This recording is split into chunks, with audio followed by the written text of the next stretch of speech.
Man, and when it comes down to it, what are some of those select brands that you guys are now featuring? Because we've been seeing, I know I saw an energy drink, which is Yeah, popping. NFT energy drink. Okay. It's a group of gentlemen, three gentlemen. One is out of Florida. The other two live here in the Metro Atlanta area. Okay. It's an awesome product. It's no sugar, no calories. It's a great taste, so you don't have that crash and burn. And they're actually tied into the NFT campaign. So if Okay. you're familiar with that, they've got 6 different campaigns, and the designs are 6 different designs on the can.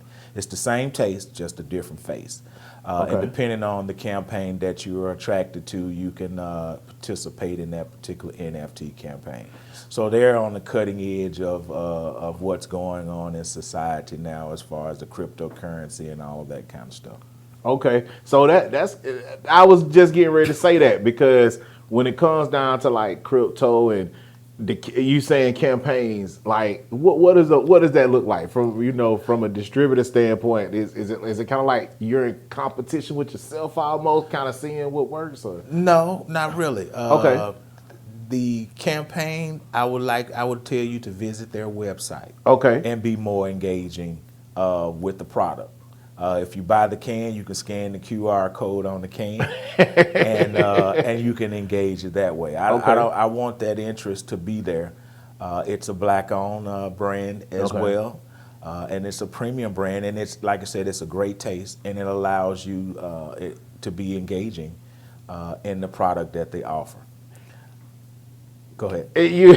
So when it comes down to it, you emphasize. I noticed that you emphasize black brands, and I know you're not saying this in a way where, oh man, it's white brands, black brands, Puerto Rican brands, Asian brands, etc.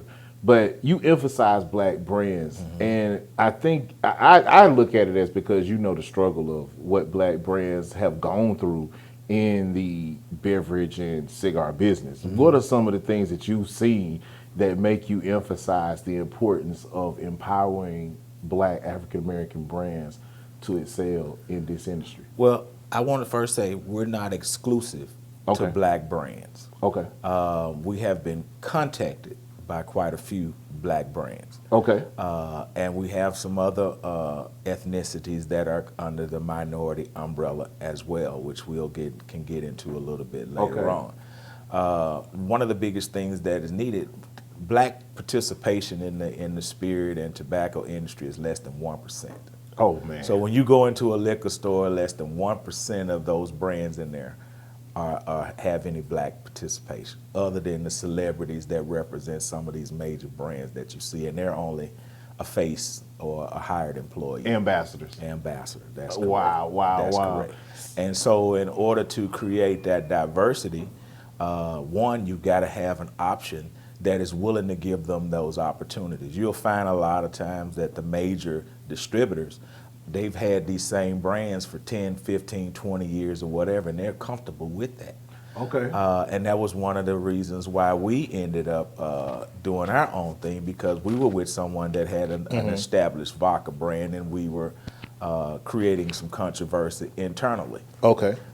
Which, that particular brand made that distributor make a decision to choose a new or somebody who they've already established $1 million annual revenue with. And this was coming up, and when This you was when when you were just Myles pushing. Selects was out there. That is Okay, correct. okay. We came with awesome marketing. We partnered with some great events, radio stations.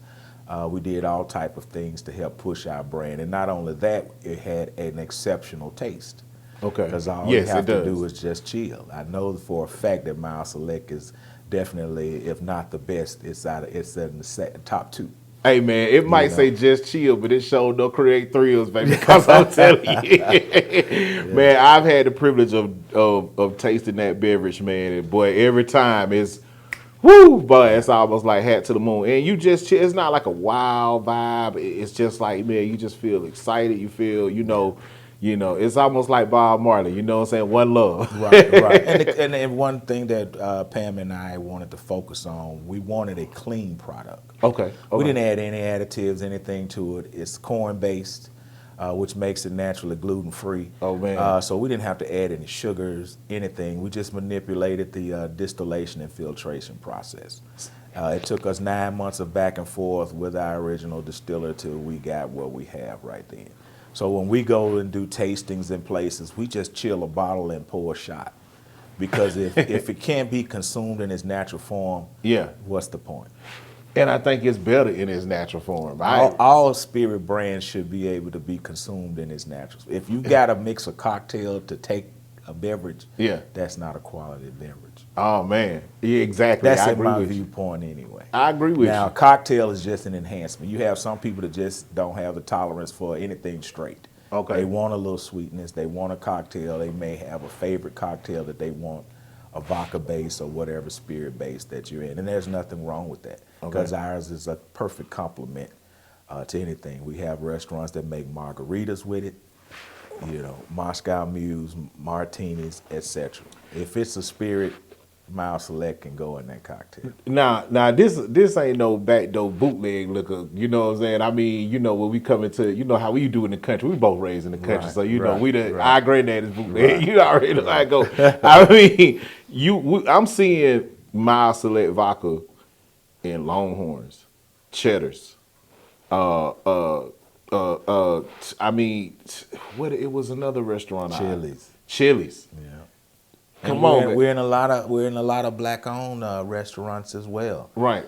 throughout Metro Atlanta, and that we take pride in those as well. And one thing about a distributor and the relationship that they have or they create with these retailers, that's what we bring into to that market as well. Okay. Rayon Cognac is an XO Cognac. It's a premium, 13-year age, Wow. imported from France. We now have them in those same restaurants because of the relationships that we had already created. And we're moving them along the pathway as well. We have a ready-to-drink cocktail called Tipsy Lady Cocktail. And the ready-to-drink, it's a 12% alcohol. Okay. So you're getting more than what you would get from these normal little coolers that are out there, and they're Caribbean based. You got the rum punch, the sunrise mojito. Okay. A lot of great flavors. They come in 4-packs. Okay. They'll be I'm waiting on that shipment that should be here in the morning. Oh, man. And we're ready to run with that one. And we've got another one that's out of California called Dizzle. We're waiting on the final approvals for them, and then we'll place the order. So they should be coming along over the next few weeks. And we're talking with a tequila brand right now. Oh, wow. And possibly bringing in a whiskey over the next 45 days.